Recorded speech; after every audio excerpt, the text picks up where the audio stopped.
Bu Junita ya. Selamat pagi Bapak. Ya, terima kasih sudah meluangkan waktu untuk berdiskusi tentang praobservasi. Ya. Bisa Ibu jelaskan ya untuk kegiatan kali ini, apakah tujuan utama pembelajaran IPAS yang di sini ya sampaikan pembelajarannya sudah tertulis dengan jelas. Ini nanti yang akan di sini adalah tentang materi siklus air. Kemudian tujuan pembelajarannya itu sudah tertulis dalam apa itu Bu? Sudah, untuk tujuan pembelajaran sudah saya tuliskan ya Pak, ada 3 level, yaitu memahami, mengaplikasi, dan merefleksi. Untuk memahami, nanti siswa dapat menjelaskan tahapan siklus air. Kemudian untuk mengaplikasi, siswa dapat membuat model sederhana siklus air melalui eksperimen ini. Nanti ada model peraganya. Kemudian untuk merefleksi, siswa dapat melihatkan peran siklus air dengan kehidupan sehari-hari sehingga dampaknya siklus itu tidak terganggu. Oke, bagus sekali Bu ya. Apakah sudah ada rumusan tujuan operasional? Sudah. Untuk tujuan operasionalnya minimal anak itu bisa menyebutkan ke tahap siklus air dengan benar. Kemudian nanti bisa mencoba percobaan ini ya, membuat siklus air dengan media yang sudah saya siapkan. Kemudian nanti di akhir pembelajaran bisa menuliskan refleksi. Ya, bagus Bu ya, ini ya sudah. Untuk mencapai itu Bu, kira-kira aktivitas siswa yang perlu disiapkan seperti apa? Yang pertama itu anak harus bisa memahami ya, memahami terlebih dahulu. Nanti anak membaca teks terlebih dahulu apa itu siklus air. Kemudian nanti untuk tahap mengaplikasikan nanti dibagi dalam kelompok supaya anak itu bisa menunjukkan nama proyeknya ya dengan lembar kerja yang sudah saya siapkan. Kemudian nanti ketika refleksi dari kegiatan yang sudah dilakukan bisa dituliskan di dalam lembar refleksi. Bagus sekali Bu ya. Ini apakah ada instrumennya Bu yang untuk aktivitas siswa itu seperti apa Bu?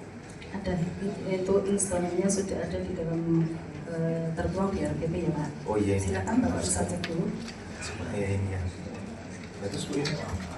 Ini ada spek apa saja Bu ini Bu? Sini ada spek apa saja sih? Memahami ya. Ada memahami, mengaplikasi, kemudian direfleksi. Ini rubriknya juga sudah tentu Bu ya. Terus kemudian mengaplikasi nilainya juga ada nilai kelompok ya Bu ya. Iya. Nanti dibagi beberapa kelompok sesuai dengan kompetensi mereka. Refleksinya juga sudah ada rubrik tertulisnya Bu. Yang sudah ada tersedia sekali Bu ya. Baik Ibu, nanti untuk pertemuan berikutnya, kira-kira Ibu sudah siap untuk kegiatan observasinya Bu? Sudah. Ya kita tentukan sebenarnya. Kapan kira-kira Ibu siap untuk melaksanakan? Ya, bisa hari ini. Oh, bisa hari ini ya Bu? Ya. Nanti di jam berapa? Jam ke-2. Oh, jam ke-2 ya sih. Baik Bu, ini tadi mau belajar sudah disiapkan, Ibu sudah siap untuk melaksanakan observasi. Mudah-mudahan apa yang Ibu tulis di sini pembelajarannya sudah. Intinya yang mau dikembangkan di sini tersepakat untuk apa tadi? Untuk pembelajaran kali ini saya fokus pada pembelajaran proyek, yaitu nanti membuat siklus air dengan model eksperimen yang sederhana. Oh iya, berarti fokus itu ya? Ya, fokusnya di situ. Fokus di situ ya. Nah, terima kasih Bu sudah waktu untuk observasi. Nanti kita akan ketemu di sesi observasi ya Bu. Ya, terima kasih kembali.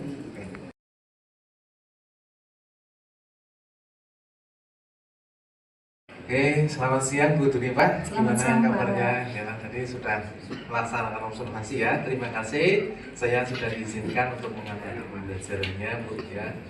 Menurut Ibu sendiri, apakah tujuan pembelajaran itu yang Ibu sampaikan pada praobservasi itu sudah tercapai di pembelajarannya? Ya, alhamdulillah Pak, pada kesempatan pembelajaran kali ini menurut saya sudah sebagian besar tercapai ya, karena anak-anak bisa menjelaskan bagaimana tahapan siklus air, kemudian dibagi dengan beberapa kelompok, mereka bisa melakukan eksperimen sesuai dengan tugas yang ada.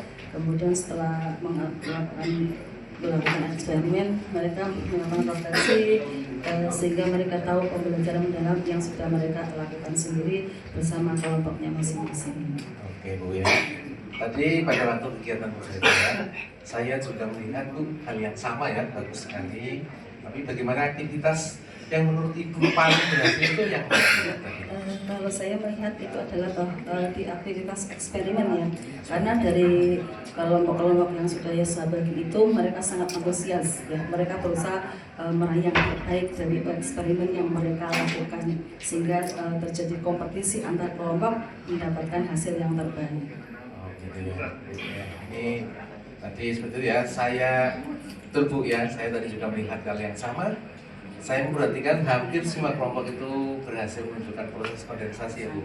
Nah, bagaimana menurut Ibu ya? Masih ada yang perlu dibenahi lagi tidak Bu? Masih ada yang perlu, karena tidak semua anak kan punya kemampuan yang sama. Ada yang kurang, ada yang sedang, juga ada yang lebih cepat. Nah, melihat kondisi seperti itu kan kita pastikan yang kurang bisa mengikuti, kita berikan reaksi kembali. Mudah-mudahan nanti di pertemuan berikutnya kita bisa mengadakan perbaikan pelajaran yang lebih baik. Ya, sesuai dengan profil belajar saya ya. Iya, sesuai dengan kompetensi mereka. Iya. Kalau gitu menurut Ibu sendiri bagaimana cara untuk benahi Ibu?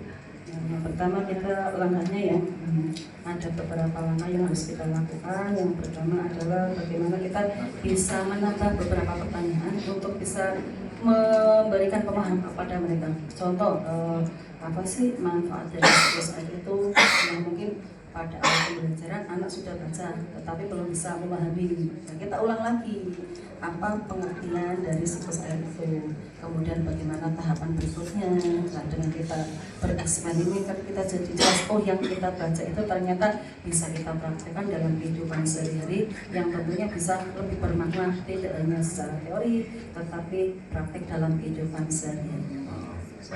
Betul sekali Bu ya, mengaitkan pembelajaran dengan pengalaman sehari-hari. Itu yang kita harapkan dari pembelajaran mendalam, tidak hanya secara teori tetapi prakteknya kita paham, oh ternyata materi seperti itu bisa kita lihat dalam kehidupan kita sehari-hari. Membantu siswa berpikir lebih mendalam lagi Bu ya. Iya betul. Menurut Ibu ini ya, kemampuan apa yang perlu diperluas, yang perlu dikembangkan dalam pembelajaran sehingga lebih berhasil? Ini kan tadi ada yang tadi. Ya, kalau menurut saya tadi dari beberapa refleksi dari hasil eksperimen, saya perlu memberikan pertanyaan yang bersifat reflektif ya. Artinya bisa memancing siswa untuk bisa memberikan penjelasan tentang apa itu siklus air. Tidak hanya secara teori, tapi dia bisa mempraktekkan, oh siklus air itu seperti ini dengan cara berpraktek.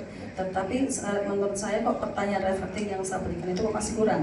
Jadi nanti bisa ditambah kembali. Ya, bagus ya Bu, ini agak sendiri ya Bu. Ini mengembangkannya kemampuannya bagaimana Bu?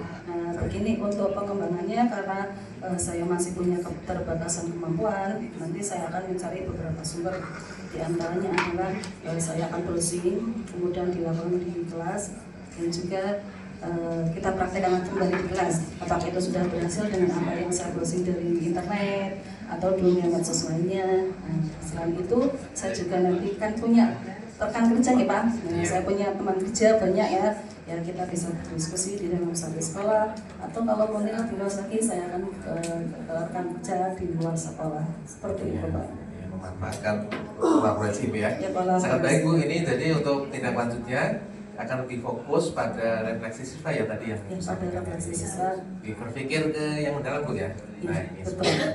Nah, untuk kedepannya Bu, tantangannya bagaimana nih? Tantangan yang kira-kira paling menghambat Ibu itu bagaimana? Tantangan yang paling menghambat buat saya adalah pada LKPD, karena begini, urutan di LKPD itu kadang-kadang anak belum bisa memahami. Walaupun di awal pembelajaran kan kita sudah mengadakan asesmen awal ya, tetapi ada beberapa anak yang memang punya kemampuan yang agak kurang, sehingga kita ketika ada instruksi itu anak-anak kurang begitu memahami di dalam melaksanakan eksperimen. Oh, baik Bu. Nah, ini dari tantangan itu kira-kira solusi yang Ibu punya apa ini yang akan diterapkan di tindak lanjutnya? Kalau saya akan mencoba dengan membuat instruksi instrumen yang lebih sederhana yang bisa dipahami oleh anak yang tentunya kemampuannya itu masih di bawah rata-rata kelas. Biar ya nanti pembelajaran berikutnya itu anak-anak bisa lebih memahami, kemudian bisa mengaplikasikan dan bisa merefleksikan pembelajaran dengan baik. Gitu ya Bu ya. Jadi fokus pada nanti kemampuan sesuai dengan profil belajar ya. Iya. Mereka akan diciptakan. Nah ini di observasi berikutnya ya, ini tidak lanjut Ibu akan saya perhatikan, mudah-mudahan apa yang sudah sampaikan bisa memperbaiki untuk pembelajaran berikutnya. Ya, betul, terima kasih. Mungkin itu ya Bu ya untuk kegiatan yang luar biasa ini, mudah-mudahan kedepannya Ibu dapat lebih baik lagi dengan modul belajar yang sudah disiapkan ya tadi. Ya, terima kasih, tetap semangat untuk belajar ya. Oke, terima kasih Bu. Pada kegiatan pasca observasi ini mudah-mudahan kalau kegiatan ini dapat membantu Ibu kedepannya lebih baik lagi ya. Ya, terima kasih juga. Ada sesuatu yang perlu direfleksikan dari Bu? Sedikit saya merefleksikan ya untuk kegiatan pembelajaran kita. Yang pertama adalah untuk bisa lebih baik lagi, satu kita harus optimis ya dengan apa yang kita lakukan, kemudian membuat perencanaan yang baik di dalam pelaksanaannya sehingga tidak terjadi hal yang tidak kita inginkan. Tentunya setiap pembelajaran yang kurang baik harus kita perbaiki sehingga kedepannya harus lebih baik lagi dari yang sekarang. Oke, umpan balik yang luar biasa Ibu. Terima kasih. Sama-sama. Terima kasih. Assalamualaikum.